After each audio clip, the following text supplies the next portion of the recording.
Chittagong intern চিকিৎসকদের ৬ দফা দাবিতে কর্মবিরতি চলছে। প্রথম বর্ষের শিক্ষার্থীরা ক্লাস বর্জন করেছে।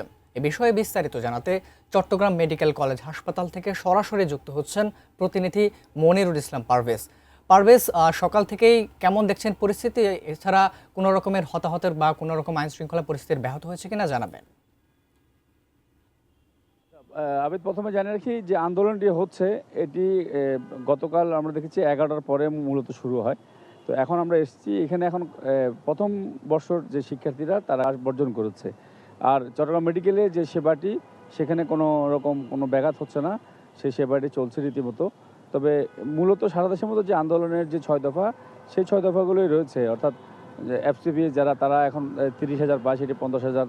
তারপরে যারা ইন্টার্ন চিকিৎসক তারা 15-20,000, সেটি আর একটু বাড়িয়ে 30,000 দেওয়া, এ ধরনের যে দাবিগুলো রয়েছে সেই দাবিগুলো তারা অটল রয়েছে। তবে এই আমরা একটু যেটা বলছি, কর্মবিরতি ঠিক ওরকম অবস্থা দেখতে পাইনি। আর যেটা বলছি, সবাই যেহেতু এখনও সিনিয়ররা, অর্থাৎ থার্ড ইয়ার ফোর্থ ইয়ার, এরা মূলত এখানে ইন্টার্ন যে চিকিৎসক, অর্থাৎ এরা মেডিকেলের চিকিৎসা সেবা দিয়ে থাকে, সবাই ক্লাসে আছেন। হয়তো আমরা পরবর্তী খবরে ওনাদের সাথে কথা বলে ওনাদের আসলে ওনারা কতক্ষণ আন্দোলন চালাবেন বা সর্বশেষ ওনারা যে আন্দোলনটি করছেন এর অগ্রগতি বা সর্বশেষ তথ্য আমরা পরবর্তী খবর জানাতে পারবো। যেহেতু এখন সিনিয়ররা সবাই ক্লাসে রয়েছেন, এরকম একটি অবস্থায় চট্টগ্রাম মেডিকেলে বিরাজ করছে। তবে প্রথম বর্ষের শিক্ষার্থীরা আজকে ক্লাস করেনি, এটি হচ্ছে সর্বশেষ তথ্য।